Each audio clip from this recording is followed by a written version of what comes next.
The monitor screamed before anyone else did. VFIP. "He's coding?" a nurse called out, and Dr. Simone Bishop was already moving, white coat snapping behind her as she shoved through the double doors of CO Rim International's cardiac ICU.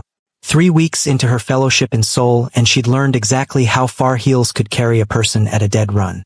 Today made it 4 times. "Talk to me," she said, sliding into position at the bedside, 2 fingers already finding the carotid pulse before her eyes had even reached the monitor. He was 71, 2 days out from a triple bypass, and his pressure was crashing as the monitor dissolved into chaos above his head. "Started 30 seconds ago," the attending Korean resident said, already charging the paddles. "We called you the second. Charge to 200, Simone said, cutting him off, calm as still water. "Everyone clear." The body on the table jolted. The line on the monitor stuttered, dropped, then found its rhythm again, ragged but alive. Simone exhaled through her nose, the only sign she gave that her heart had been doing anything other than its job for the last 90 seconds. "Sinus rhythm," she said. "Get me a repeat troponin and call cardiothoracic surgery to confirm the graft didn't slip. I want eyes on him every 5 minutes until I say otherwise." The resident, Dr. Kwan, looked at her the way most of them did now, somewhere between awe and mild offense that a 29-year-old foreigner kept being right. "You knew before the monitor did." "I've been wrong before," Simone said, already pulling off her gloves. "Today's just not the day." She didn't have time to enjoy the small, private satisfaction of a save. Her pager was already buzzing again, a consult request from the executive wing, the kind of patient whose chart came with a note that said "handle personally, no exceptions," attached to a family that apparently owned a sizable percentage of the building she was standing in. She grabbed her tablet and the coffee Dr. Kwan had left for her at the nurse's station, already gone cold, and headed for the elevator at a half jog. She did not notice, as she rounded the corner toward the executive lounge, that the entire hallway had already gone quiet the particular way hallways went quiet whenever Cho Sung-hyun was in the building. 2 floors up, in a private lounge with floor-to-ceiling windows and furniture that cost more than most people's cars, Sung-hyun was failing to look like a man whose patience had a limit, because he didn't believe in showing one. "She's the director of Day One Trading's only daughter," his uncle, Cho Yong-tae, was saying, in the particular tone he used when he thought he was being subtle. "Educated in Switzerland. Speaks 4 languages. Her father has expressed considerable interest in an alliance," Sung-hyun said. "I know what he's expressed interest in, uncle. I read the same reports you do. It would secure the northern shipping contracts for the next decade. The contracts are already secured. I secured them 8 months ago, without offering anyone's daughter as collateral." He didn't raise his voice. He never did. Silence worked better than volume.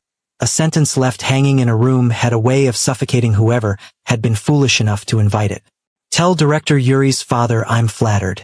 And tell him I said no the same way I told the Beck family no, and the Songs and the 3 before them. Your grandfather wants this resolved before. My grandfather wants to see me at peace before he dies," Sung-hyun said, something in his voice finally sharpening. "Just slightly, just enough. He has said that to me himself. He has never once said he wants me married to a stranger who looks at me and sees a merger. Don't use him to win an argument you've already lost." Yong-tae's jaw tightened, but he said nothing further. Sung-hyun had long since stopped waiting for people to argue with him. They rarely did, not more than once. He glanced through the glass wall toward the private suite where his grandfather was finishing a follow-up scan. Routine, the cardiologist kept saying. Just routine, the same word they'd used for 2 years about a heart Sung-hyun privately suspected was holding on out of sheer stubbornness more than biology.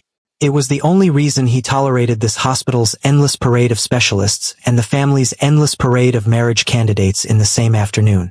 His grandfather was the one person alive who had never once asked him for anything he wasn't already willing to give.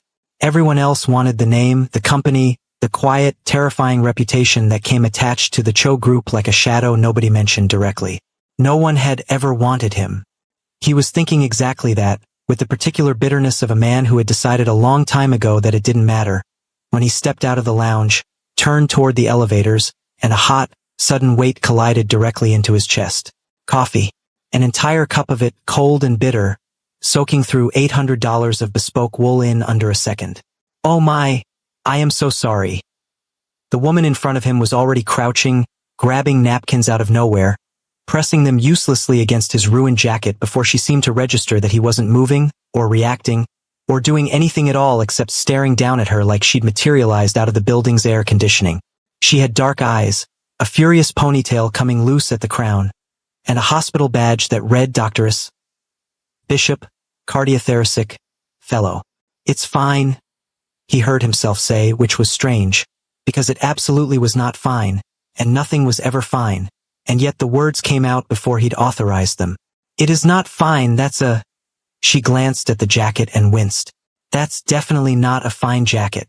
I'll pay for the dry cleaning. Her pager buzzed against her hip, sharp and insistent, and her whole posture changed, snapping toward it like a compass finding north.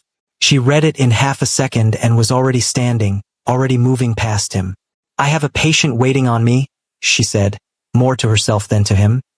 And I'm already late, and I'm sorry about your jacket, but he doesn't care that I ruined a stranger's suit. So, she looked up at him fully, for the first time, and something flickered across her face, not recognition. Not the particular widening of the eyes that came when people realized exactly whose chest they'd thrown coffee on. Just mild, fleeting concern, the kind anyone might offer a stranger. You're not burned, are you? It wasn't that hot. No, Sung-hyun said. Good. Okay. Sorry again.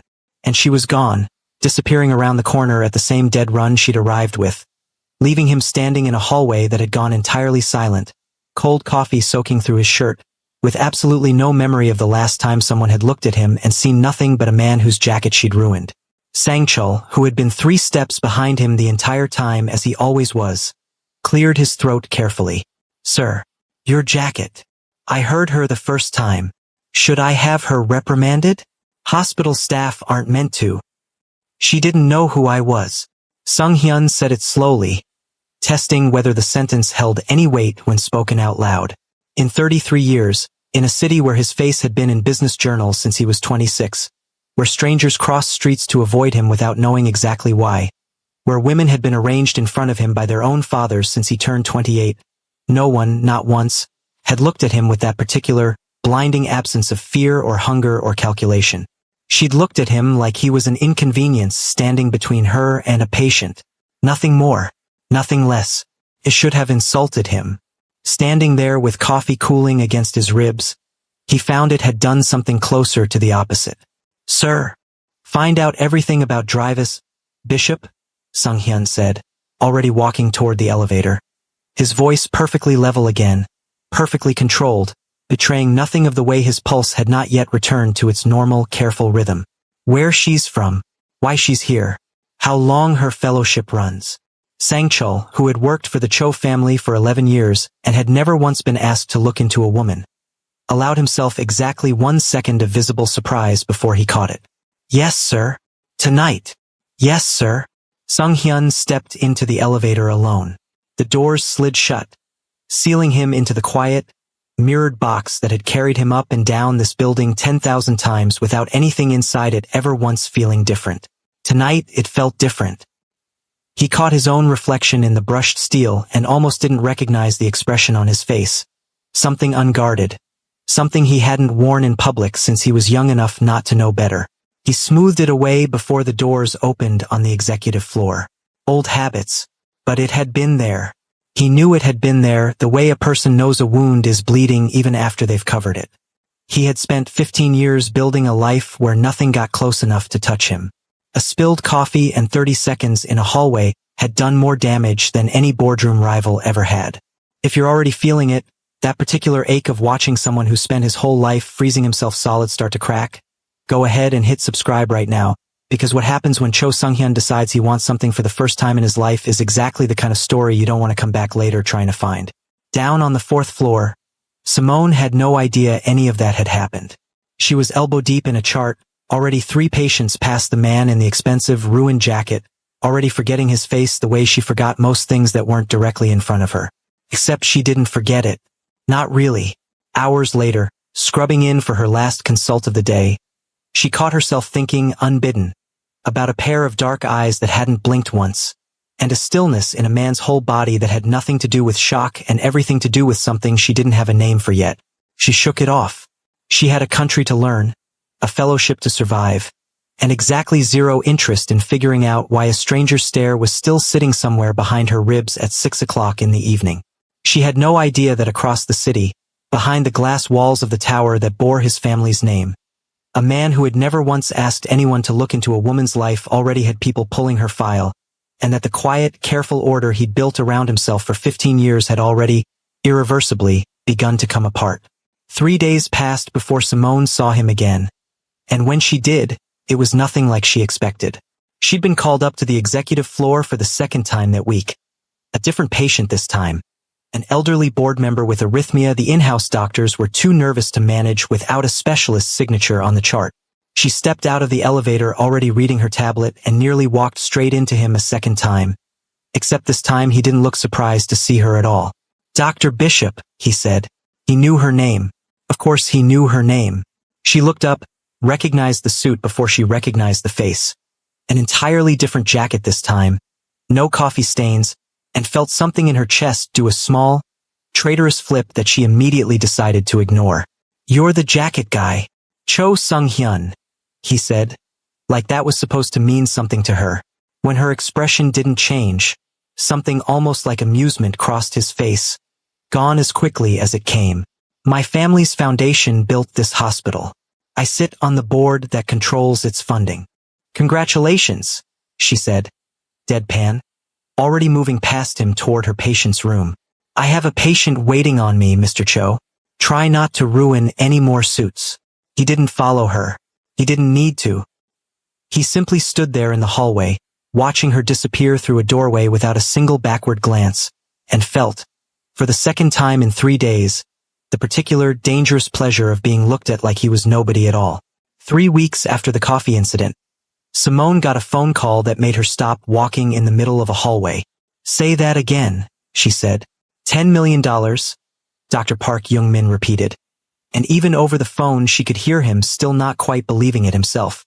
He was the chief of cardiothoracic surgery, a man who had spent the last 18 months telling her, gently but firmly, that her minimally invasive valve research was promising but unfunded, and that promising but unfunded was simply where good ideas went to wait their turn. Routed through the Cho Family Medical Foundation. Anonymous donor, but the foundation's lawyers were very specific about the terms. What terms?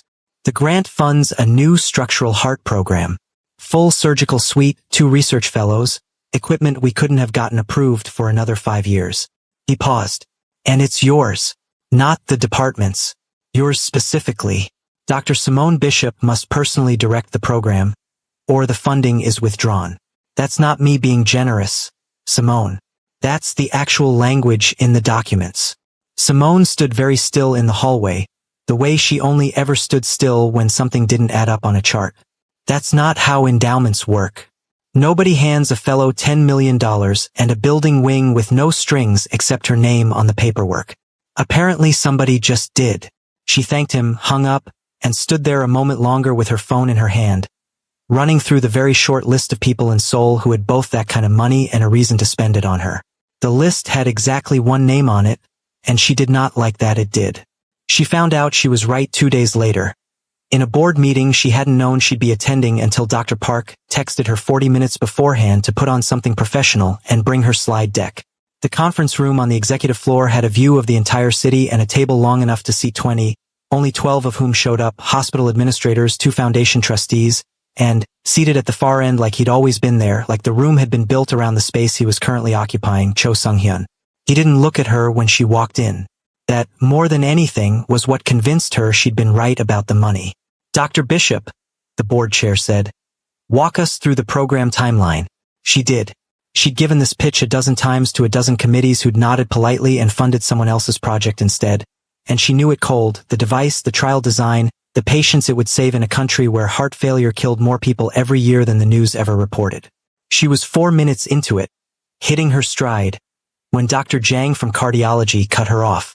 "With respect," he said, in the tone people used right before they said something with no respect in it at all. This is an enormous commitment of resources for a fellow who's been in this hospital for less than 2 months. Perhaps the program should be directed by someone with a longer institutional track record, and Dr. Bishop could serve in a supporting. Dr. Bishop wasn't finished, Sung-hyun said. He hadn't raised his voice. He never did. But the room went quiet the way it always did for him, and Dr. Jang's mouth closed mid-sentence like a door easing shut. I'd like to hear the rest of Dr. Bishop's presentation, Sung-hyun continued, looking at Simone now for the first time since she'd walked in. Before anyone in this room decides what they think of it. Simone looked back at him for a long second. Then she looked down at her slides, found her place and kept going, because she had not built a career on letting one interruption knock her off a sentence. And she certainly wasn't going to let the man who'd apparently bought her an entire department do it either. She finished the pitch. Nobody else interrupted. The board approved the program in 9 minutes, which Dr. Park later told her was the fastest approval he'd seen in 14 years at the hospital. She caught Sung-hyun in the hallway afterward, before he could disappear into an elevator the way he seemed to disappear into everything. We need to talk, she said. About the program? About the donor. Something flickered across his face, gone before she could name it. The donor's identity is confidential. Foundation policy. Cho Seang-hyun. She said his full name slowly, watching him. You sit on the foundation board. You funded a project that didn't exist until 3 weeks ago, with terms written specifically so that nobody but me could run it, 3 weeks after I spilled coffee on you in this exact hallway. I'm a surgeon, not an idiot. I never said you were an idiot. You also didn't say no. He was quiet for a moment, and in that quiet she watched him decide something. She could see it happening, the way you could sometimes see a patient decide, mid-conversation, to finally tell you the symptom they'd been too embarrassed to mention. Your research was good, he said finally. Underfunded, but good. I have money. The hospital had a gap. I closed it. That's not an answer. It's the only one I'm giving you in a hallway. Then give me a better one somewhere that isn't a hallway. It came out before she'd fully decided to say it, and she watched it land on him, watched something behind his eyes go very still and very alert at the same time. Like a man hearing a sound he hadn't been sure he was allowed to hope for. Dinner, he said. Tonight. I'll have a car sent. I don't need a car. I have a perfectly functional pair of legs and a Naver Maps app. The car, he said, is for me. I'd like to ride in it with you. Despite herself, despite 3 weeks of telling herself this man was simply a strange, wealthy footnote to her fellowship, Simone felt the corner of her mouth pull upward before she could stop it. Fine. But I'm asking you everything tonight. Why the money? Why me? Why you went completely silent the whole time I was apologizing? Like I'd grown a second head when all I did was apologize for ruining your suit. I look forward to it, he said, and for the first time since she'd met him, she watched Cho Sung-hyun smile. Not the polite, practiced curve of a man performing pleasantness for a board meeting, but something smaller and far more dangerous, the kind of smile that looked like it had been locked away somewhere and had just found the door unguarded. That night, in the break room 3 floors below the one where Simone was getting ready to leave early for the first time since she'd arrived in Seoul, her friend Dr. Hannah Lee was waiting with 2 coffees and an expression that meant gossip had reached her before facts had. You're having dinner with Cho Sung-hyun, Hannah said. It wasn't a question. How does anyone in this building already know that? Because his driver called ahead to ask the kitchen at Jungsik to clear their private room, and the kitchen staff at Jungsik are married to half the nursing staff here. Hannah slid one of the coffees across the table. Simone, do you understand what you're doing? Having dinner. You're having dinner with a man who doesn't go to board meetings. Ever. He has people who attend board meetings so he doesn't have to look at anyone he doesn't want to look at. He has never personally funded a department. He has never, in the 4 years I've worked here, said more than 6 words to a doctor below attending level. Hannah leaned forward. And he just bought you a wing. It's a research program. It's not a wing. It will be a wing by Christmas, and you know it. Hannah studied her for a second, the teasing dropping out of her voice. I'm not trying to scare you off. I just want you to go in with your eyes open. Money like that doesn't come without strings. Even when the man holding it swears there aren't any. Simone thought about the way he'd looked at her in the boardroom. like the rest of the table had simply stopped existing the moment she'd opened her mouth. She thought about the smile in the hallway, small and unguarded and entirely unlike the rest of him. "I know there are strings," she said quietly. "I just haven't figured out yet whether I mind being attached to them. If you're already rooting for these two, hit subscribe. It only gets better from here." She didn't tell Hannah the rest of it, that she'd spent the last 3 weeks quietly looking him up too, late at night, scrolling through old business articles and grainy photographs of a man who never smiled in any of them, trying to reconcile the headlines with the version of him who'd stood frozen in a hallway over a ruined jacket. The articles called him calculating, untouchable, a man who ran half the legitimate business in Seoul and, according to 2 separate investigative pieces neither of which had ever been substantiated, considerably more of the business that wasn't legitimate at all. None of it matched the man who'd defended her in a boardroom like it cost him nothing and meant everything. She told herself she was simply curious. She told herself a lot of things, that week, that she didn't quite manage to believe. Across the city, in the tower that bore his family's name, Sung-hyun stood at his window with a tie already loosened and a reservation confirmed for 8 o'clock, and felt, for the first time he could remember, something that wasn't quite fear and wasn't quite hope but lived somewhere dangerously close to both. The dinner ran 3 hours, though afterward neither of them could account for where the second hour had gone. Sung-hyun ordered in Korean without looking at the menu, and Simone caught herself, halfway through her second course, doing something she hadn't done since residency, forgetting to check her phone for 45 straight minutes. He didn't ask her about the hospital. He asked her about Houston, about her mother who'd worked the overnight shift at a hospital 20 minutes from their house her entire childhood, about the exact moment Simone had decided hearts were the only organ worth specializing in. "Most people pick neuro or oncology if they want to feel important," he said. "Why hearts?" "Because everything else can wait for morning," she said. "A heart can't." I liked that there wasn't room to be uncertain. He was quiet for a moment, turning that over like it meant more to him than the sentence should have. "I understand that better than you'd think." She didn't ask what he meant. She just noted it quietly the way she noted a symptom that didn't fit a diagnosis yet, certain she'd need it eventually. The weeks that followed fell into something Simone hadn't expected and wasn't sure she'd agreed to, a rhythm. He didn't call constantly. He didn't show up uninvited. He simply existed, periodically, at the edges of her schedule, a car waiting outside the hospital on nights she worked past midnight, a text that said nothing but home safe, and expected nothing but a single word back. She told herself this was restraint. To Hannah, she admitted it felt like being quietly watched over by someone who'd never once asked her permission. She wasn't sure most days which version of the story she believed. The apartment situation, when it came fast. Structural renovations, her landlord told her over the phone, not quite meeting the lie with enough conviction to make it sound true. "You will need to vacate by the end of the month." "I am sorry, Dr. Bishop. The building owner has decided." "Which owner?" "You're the owner." "There is a holding company," the landlord said, and hung up before Simone could ask which one. She found the new place through the hospital's relocation office, of all things. A one-line email from HR mentioning a furnished unit near the hospital had opened up at a reduced rate through a corporate housing partnership, available immediately if she wanted it.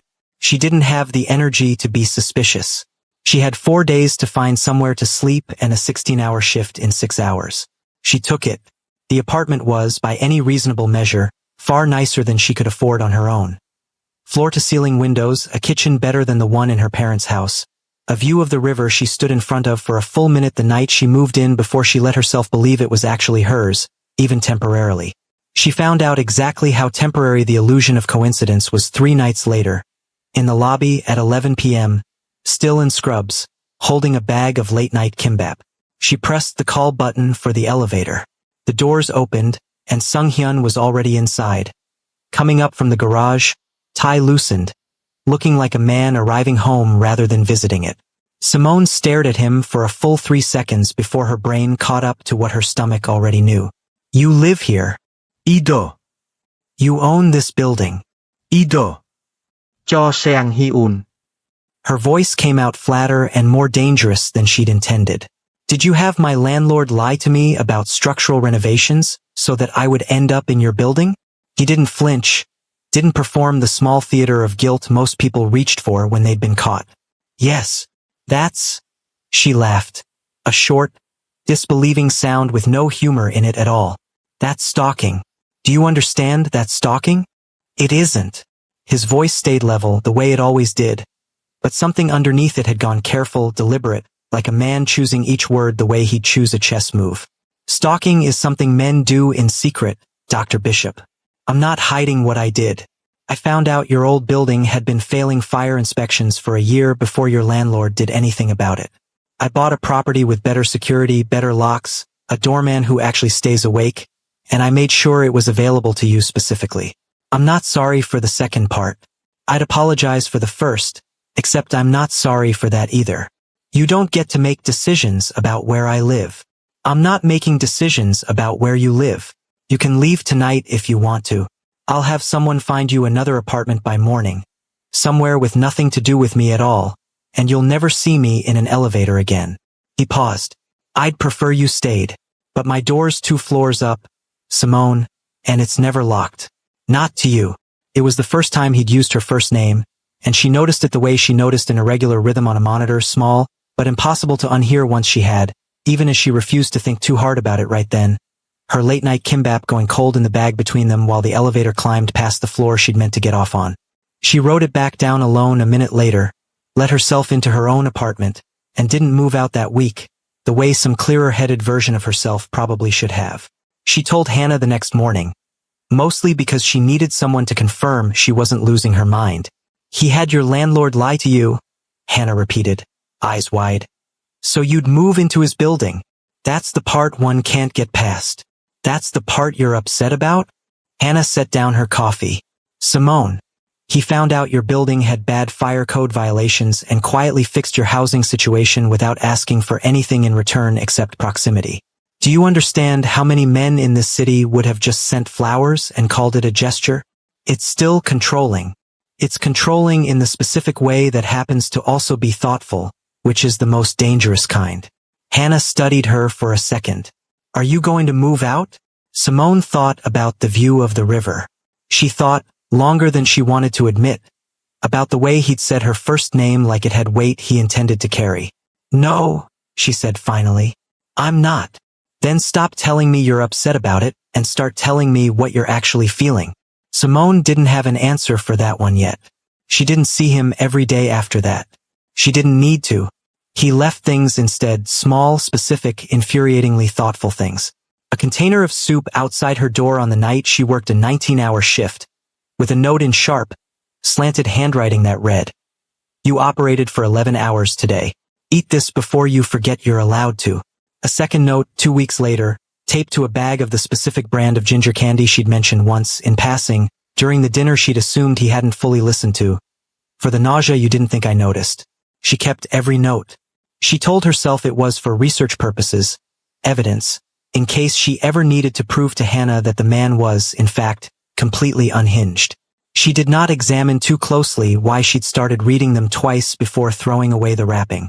The storm hit on a Tuesday, the kind of late summer downpour that grounded every taxi in the city within 20 minutes and turned the hospital's pickup circle into a small lake. Simone stood under the awning at midnight while her rideshare app spun uselessly on a driver who had already canceled twice, her phone battery dropping into the single digits. She accepted, with the particular exhaustion of someone who had been awake for 18 hours, that she was going to be standing there for a while. A black car pulled up directly in front of her at 12 minutes past midnight. A driver at the wheel and Sung-hyun already sitting in the back. The door opened before the car had fully stopped. "Get in," he said. "How did you know I was standing out here?" "I told my security team to let me know if anything happened involving you. A doctor stranded outside in a storm at midnight counts as something happening." He said it like it wasn't an unusual thing to admit. "Get in, Simone. You're soaked." She got in. She was too tired to argue, and some smaller, quieter part of her simply didn't want to. He didn't talk for the first 10 minutes. He'd brought a blanket, which he didn't make a show of offering, just left folded on the seat between them until she finally pulled it over her own knees without being asked. The rain came down hard enough that the windshield wipers gave up keeping pace with it. Lightning split the sky outside, close enough that the thunder came less than a second behind it, loud enough that Simone flinched before she could stop herself. His hand found hers in the dark, not asking permission, not making a comment, just there, steady, until the thunder rolled away and she realized she hadn't pulled back. "You're afraid of storms," he said. It wasn't a question. "I'm not afraid of storms. I'm afraid of the noise. There's a difference. Tell me the difference." She looked at him for a long moment, at the line of his jaw lit gold and then dark again by the streetlights sliding past, and found, for reasons she couldn't entirely account for, that she wanted to actually answer the question instead of deflecting it the way she deflected everything that got too close. "My mother worked nights," she said. "ICU, 20 minutes from our house. When it stormed, the power would go out, and I used to lie awake convinced something was wrong at the hospital, that she wasn't coming home. I was 7 the first time it happened. I've never really stopped being 7 about it, if I'm honest." He didn't say anything for a moment, his thumb moving once, slowly, across her knuckles. "I used to sit outside my grandfather's office during storms," he said finally, "because he was the only person in that house who never went quiet when the power flickered. I told myself I liked the company. Mostly, I think I just didn't want to find out what an empty house sounded like during a blackout." "Where were your parents?" "My father ran the company before me. He was busy building the version of it I inherited. My mother left when I was 9 and didn't take me with her." He said it the way he said everything, flat and controlled, but his hand tightened slightly around hers. "My grandfather is the only person who ever stayed in a room with me during a storm because he wanted to, not because someone assigned him to." Simone turned her hand in his, slowly, until their fingers were properly laced instead of simply touching, an answer she didn't trust herself to say out loud yet. They didn't talk for the rest of the drive. They didn't need to. The car pulled into the garage beneath the building they both now called home, and neither of them moved to let go of the other's hand until long after the engine had gone quiet. If this is the part where you start hoping he never lets go either, you know what to do, hit subscribe. That night, she went up to her own floor alone. Going up alone was the only part of that night that had felt like her own decision, instead of something simply happening to her. She wouldn't realize that until later. She saw him briefly the next morning in the hospital lobby. He fell into step beside her for the length of it, close enough that their shoulders nearly touched, and said, low enough that only she could hear it, "I meant what I said. My door's never locked to you." "I know," Simone said. "I'm not asking you to say anything back. I know that too." She glanced at him sideways, allowing herself, for just a moment, the small, dangerous luxury of a smile. "I just haven't decided yet if I'm ready to." He had spent 15 years making decisions instantly without revision. This was, by far, the most patient he had ever been about anything. The email arrived on a Wednesday, in the middle of a clinic afternoon, and Simone read it twice before she let herself believe what it said. "Dr. Bishop, the search committee at Magnolia Heart Institute is pleased to offer you the founding director position for our new structural heart program, effective as early as January. We would be honored to have you home." Home. She sat with that word longer than she sat with anything else in the email. Houston, 20 minutes from her mother's house. A program built from nothing, with her name on the door instead of someone else's, funded by a hospital board that had never once met Cho Sung-hyun and never would need to. She didn't tell anyone for 3 days. She told Hannah first over coffee in the break room, because some decisions needed a witness before they became real. "They want you to run your own program. In Houston. Near your mom." Hannah said it slowly, watching Simone's face. "Why do you look like someone just told you bad news?" "It's not bad news. You're allowed to want it and still be sad about leaving, Simone. Those aren't opposite things. It's not just leaving the hospital."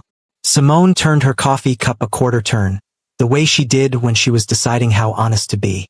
"Everything I have here, the research program, the funding, even this apartment, all of it exists because Sung-hyun decided it should. If I take the Houston job, it's mine. Nobody bought it for me. Nobody's name is attached to it except mine. You think the work you did to get that program approved, the surgeries you've done, the program you've actually built with your own hands, isn't yours just because he wrote a check first?" Simone didn't have an answer for that. She hadn't expected that question. If she was being honest with herself, She hadn't expected any of it. She told him 3 nights later, on the rooftop terrace of the hospital, after a board dinner had cleared the building out and left the city to itself. I got an offer, she said, no preamble, because she'd learned by now that he preferred information delivered the way she delivered it during an emergency. Fast, clear, no cushioning. Houston, she said. A brand new structural heart program.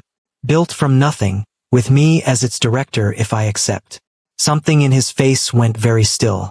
Not cold, not controlled. Just a man who had not been prepared for those words, sitting with them in real time. When would you leave? January if I accept. Have you accepted? I haven't decided. He was quiet long enough that the silence started to feel like its own answer. When he finally spoke, his voice had lost the careful, level control she'd come to recognize as armor. I'm not going to ask you to stay because of me. I don't have the right to ask that, and I think you'd resent me for it if I tried. She looked at him. But you want to.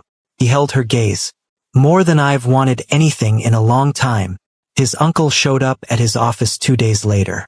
A board member had been at the hospital for a late meeting and seen them on the rooftop together. By morning it had made its way back to the family, the way things in his world always did.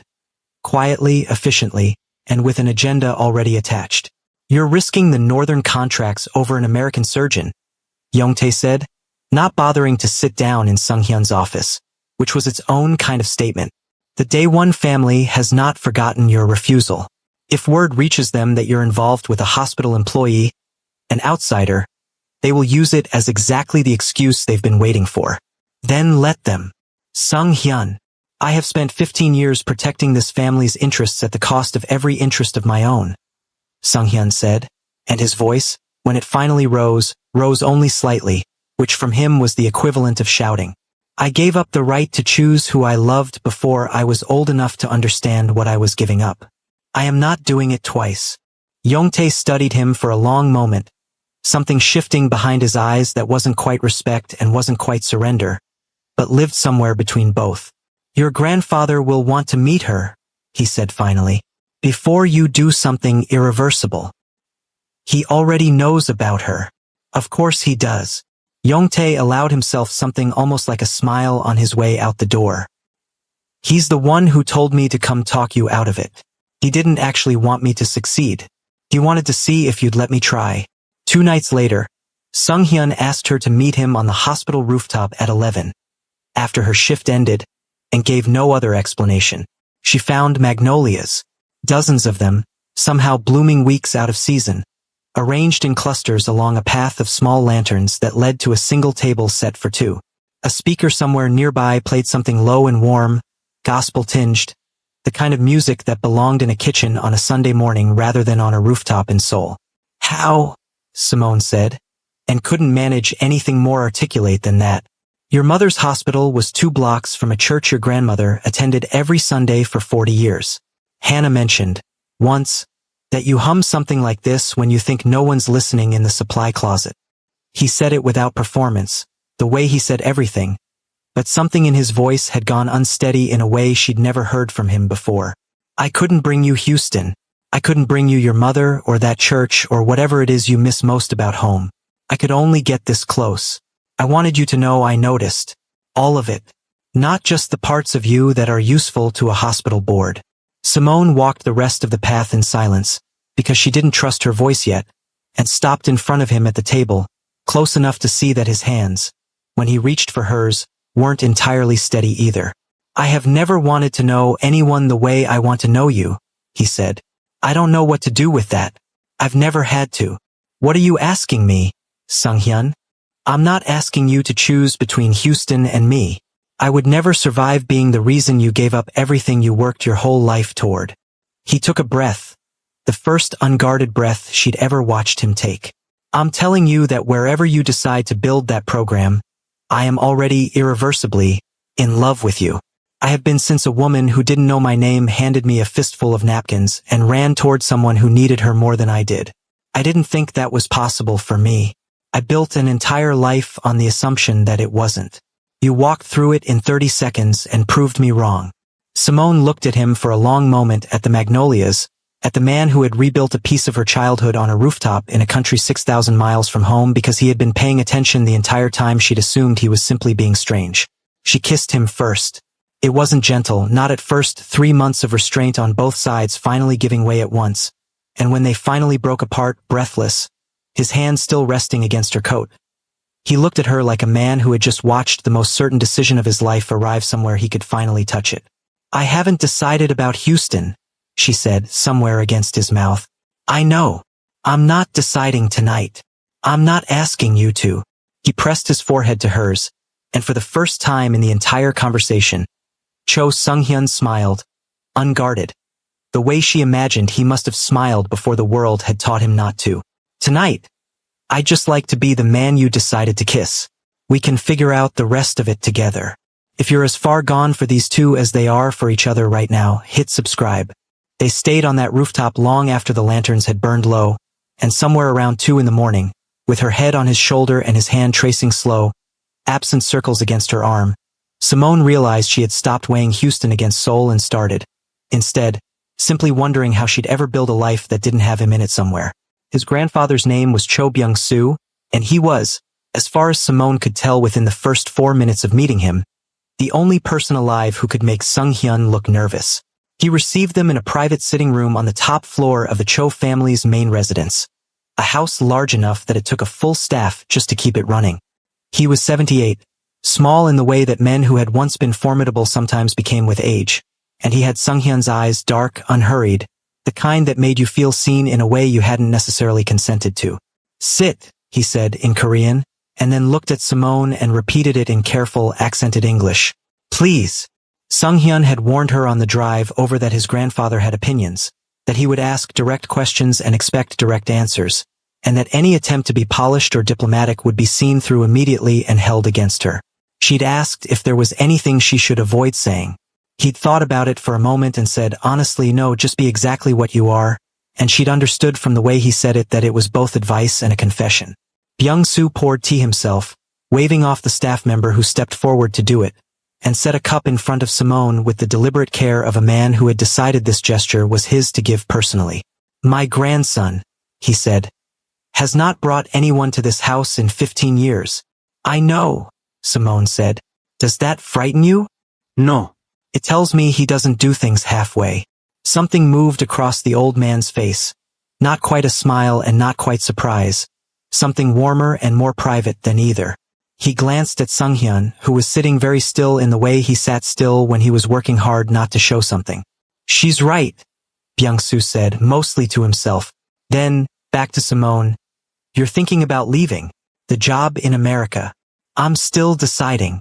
"What is making it difficult to decide?" Simone looked at him for a moment. He had asked the question the way doctors asked questions, with the particular patience of someone who already had a working theory and simply wanted to hear you arrive at it yourself. "I've worked my whole life for something that belongs entirely to me," she said finally. "The Houston offer is that. Everything I have here is real and I'm proud of it, but it started with his money. That matters to me." "It should," Byung-soo said simply. "It means you have the kind of pride that cannot be bought. In my experience, that is the only kind worth having." He lifted his own cup, took a slow sip, and regarded her over the rim of it with those unhurried eyes. "He is difficult," he said. "I say this as the person who raised him. He is private to the point of cruelty. He does not explain himself when he should, and he will reorganize your entire life around keeping you safe without once asking if you wanted him to." Eva noticed. "And you're still here." "I'm still deciding," she said again, but she was almost smiling when she said it, and the old man caught it the way he caught everything. He turned to Sung-hyun then, and something passed between them that Simone couldn't fully read. The particular language of two people who had survived the same things together for a very long time. "Take care of her," Byung-soo said quietly, in Korean. Sung-hyun answered in Korean, low and certain, and the old man nodded once and didn't ask anything further. On the drive back, Simone looked at Sung-hyun across the back seat. "What did you tell him?" At the end, in Korean. "That I intend to keep you," he said, "for as long as you'll let me." She didn't have a response for that and didn't try to find one. She just reached for his hand and let the city pass by outside the window, and felt, somewhere in the quiet of it, that maybe the weight she'd been carrying wasn't a choice between two things she wanted. Maybe it was something else entirely. The attack, when it came from inside. Sangchul appeared at the hospital just after Simone's shift ended, with a car waiting outside and a message. He's asked that you come to his office now, if you're able. Nothing more. She found Sung Hyun standing at the window, jacket off, a tablet in his hand and an expression on his face she had never seen before. Not anger. Something colder and more deliberate than anger. What happened? He set the tablet down on the desk, turned it so she could see the screen. It was a financial document, dense with numbers she couldn't fully parse, but she could read the name at the top. Cho Yongtae. My uncle has been skimming from the family foundation for years, Sung Hyun said. Small amounts, easy to miss, easy to explain away. 3 weeks ago, the same week he found out about you, he restructured the whole scheme through a shell company and pointed it directly at the account that funds your program. Simone went very still. He targeted my program specifically. He targeted it because it's the one thing in my life he could attack without attacking me directly. If he'd finished before I caught it, your funding would have disappeared by the end of the quarter, and it would have looked like the foundation's decision, not his. She looked at the document, at the numbers, at exactly how close someone had come to taking apart something she had built from nothing. He did this because of me. Because of us. He did this because he thought it would force your hand. That you'd take the Houston offer, leave, and I'd return my attention to the things he considers more important. Sung Hyun's voice was level. It was always level. But she had learned by now to read what lived underneath the level parts. And what lived there tonight was something she recognized from her own worst days in the operating room. The cold, concentrated fury of someone who had almost lost something that could not be replaced. He miscalculated. What are you going to do? What I should have done the first time he walked into my office and tried to use my grandfather's name against me. He picked up his phone, made a call in Korean, brief and quiet, and set it down. He won't touch the foundation again. He won't touch your program. I've removed him from every board he sat on and every account he had access to before tonight. Sung Hyun. She waited until he looked at her. Is he going to come back at this from another direction? No. He said it the way he said everything he was certain of, flat and final. He has nothing left to come back with. She believed him. That was the thing about Cho Sung Hyun that had taken her the longest to understand and would probably take her the longest to get used to. When he said something was handled, it was handled. Not managed. Not mitigated. Not postponed. Handled. She had spent her entire career in rooms full of people who talked about problems. He was the first person she'd ever met who simply removed them. She crossed the office and stopped in front of him, close enough that she had to look up, and put her hand flat against his chest the way she put her hand against a patient's chest when she needed to feel what the monitor couldn't tell her. His heart was beating hard. He was doing an excellent job of not showing it. I'm not leaving, she said. Simone, I'm not leaving because of this. I want you to know that before you say anything else. Whatever I decide about Houston, it won't be because someone tried to scare me into it. She kept her hand where it was. Are you all right? He covered her hand with his, pressing it more firmly against his own chest. And for a moment he simply stood there, letting her feel the proof of what the evening had cost him. I am now, he said quietly. If you're still here and you're not subscribed yet, now would be the time because what comes next is the part that changes everything. She stayed that night. Not in the way that required explanation, not the way Hannah would have turned into a conversation over coffee the next morning. She stayed the way people stayed when something had shaken loose and the last thing either of them wanted was the particular silence of an empty apartment. They sat on his living room floor with the city spread out below them through the floor-to-ceiling glass, and he told her things he had never told anyone else. About the years when the company had nearly collapsed under decisions his father had made, and he'd been 26 and had no blueprint for any of it. About the specific loneliness of being the person everyone depended on and the thing no one considered. About his grandfather's heart attack 3 years ago, the night Sung Hyun had sat in a hospital corridor by himself for 6 hours because there was no one in his life he could call. There is now, Simone said. He looked at her. I know, he said. That's what I'm most afraid of losing. She took his hand and held it until the city outside began to go quiet, and sometime after that, with her head against his shoulder and the weight of the evening finally settling into something bearable between them, she made a decision she hadn't planned on making that night, quiet and certain, the way her best decisions always came. She just didn't tell him yet. The next morning, she called her mother. "Talk to me," her mother said, the same way Simone said it in a code blue, which had always made Simone wonder which one of them had gotten it from the other. She didn't recount the whole story. Her mother had heard most of it in pieces over the past months.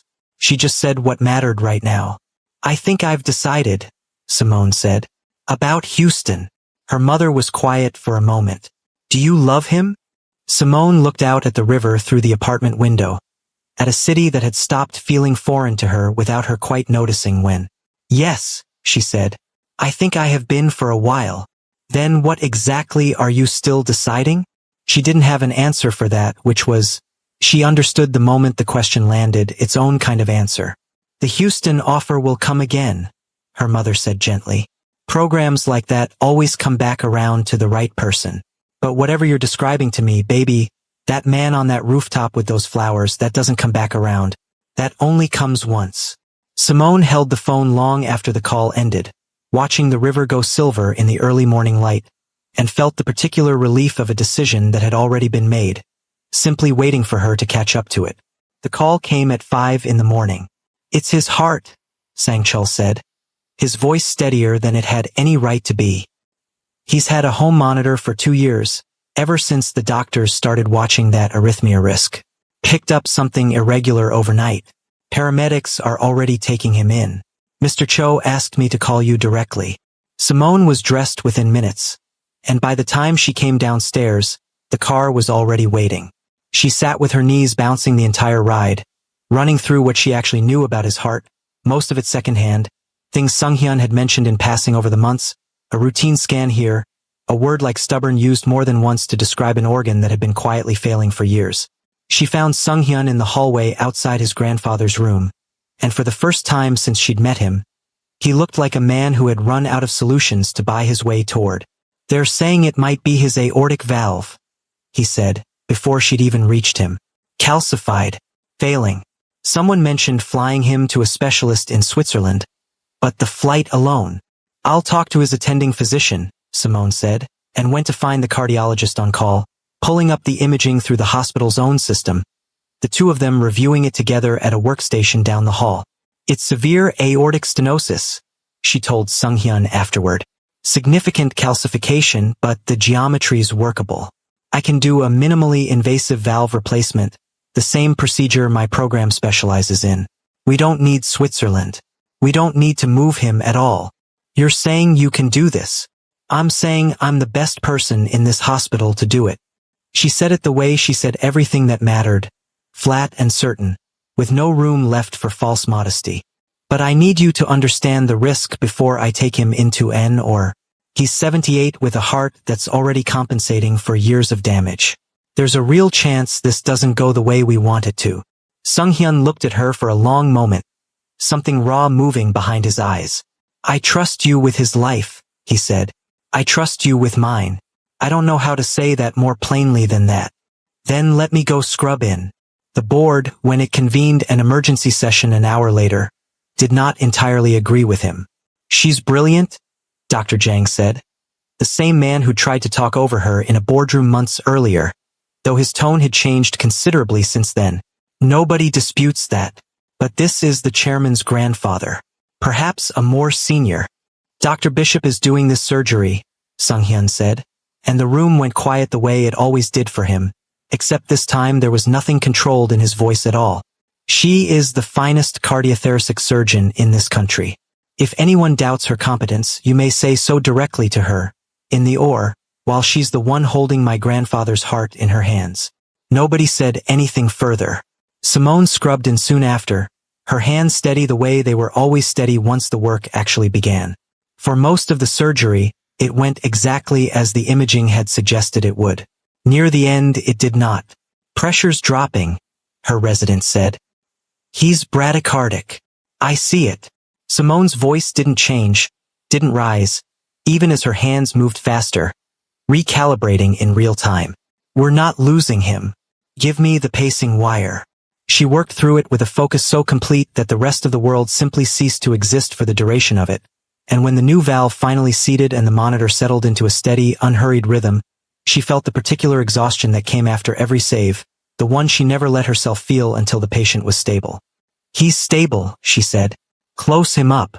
3 hours after she'd scrubbed in, Simone walked out of the OR, still in her surgical cap, and found Sunghyun exactly where she'd known he would be, in the hallway, having not moved the entire time except to stand whenever someone walked past with information he didn't yet have. He's going to be fine, she said before he could ask. The valve held. His rhythms stable. Something in Sunghyun's face broke open, all at once. He crossed the distance between them and pulled her into his arms, lifting her slightly off the floor, and Simone laughed, surprised, exhausted, her arms going around his neck without hesitation. You did that, he said into her hair. It's my job. It's not just your job. He set her down but didn't let go, his forehead resting against hers. You just saved the only family I have left, and I have never in my life loved anyone the way I love you right now. I love you too, Simone said, and it came out so easily that she almost laughed at how long she'd spent circling it. His grandfather woke clear-headed the next morning, and the first thing he did, once the grogginess had properly lifted, was ask for Simone. You did this? Byung-soo said, his voice thin but unmistakably himself, reaching for her hand. I told you to take care of him. I did not expect you to also save my life in the process. Occupational hazard, Simone said. I take my assignments seriously. He laughed, a thin, real sound, and looked past her to where Sunghyun stood in the doorway. Marry her, he said, not quite joking, before some hospital in America convinces her she's too good for all of us. 3 weeks later, once his grandfather was home and steady and the family had finally exhaled, Sunghyun took her up to the hospital rooftop, the same one. The night turned cold enough that he'd brought a coat for her shoulders before she'd even felt the chill. I know you already decided to stay, he said. I'm not asking you to reconsider that. I just didn't want you giving up the rest of it quietly, the part of yourself that wanted Houston, just because you chose me. He took her hands. I called Magnolia Heart Institute. They've agreed to bring you on as a visiting research collaborator. A few weeks a year, your name on their published work, full access to their trial data. You stay here, you run your program here, but you don't have to let go of that part of your ambition completely. Simone looked at him for a long moment, something in her chest loosening that she hadn't fully realized was still held tight. That's not a small thing to arrange. It mattered to you. That made it matter to me. She kissed him, slow and certain, and when she pulled back he was still holding both her hands, something different in his expression now, something she hadn't seen on him before. There's one more thing, he said, and got down on one knee right there on the rooftop. No magnolias this time, just the two of them and the cold and the city spread out below. I don't have a long speech. I've never been good with long speeches. I just know I want to spend the rest of my life finding ways to make you stay, even though I finally learned you were never going to leave. Marry me, Simone. Yes, she said, and meant it completely. And the city lights below them blurred into something warm and gold and entirely beside the point. She told Hannah the next morning, over coffee, sliding her hand across the table so Hannah could see the ring properly. He proposed, Hannah said, eyes wide. Last night. Hannah grabbed her hand, turning it toward the light, and then pulled Simone into a fierce, quick hug. I'm happy for you, Simone. Genuinely. You came here not knowing a single person, and you built an entire life. I did, didn't I? You did. If you've made it this far with them, thank you for staying. Subscribe for more stories like this one. 6 months later, Dr. Simone Bishopshaw stood in the doorway of the structural heart wing she'd built from nothing in Seoul, watching her research fellows prep for the day, a wedding ring catching the light every time she moved her hands. In 2 weeks, she would fly to Houston for her first collaborative visit with the Magnolia team, her name already listed alongside theirs on the program's incoming research. Her husband would be on that flight too, the way he tried to be on most of them now. She thought, sometimes, about a cup of coffee she'd spilled on a stranger's jacket, about how the smallest accident of her life had turned into the largest, most certain thing in it. She didn't regret a single ruined suit. She had built exactly the life she wanted on her own terms, with one man who had never once asked her to choose, only to stay. And she had,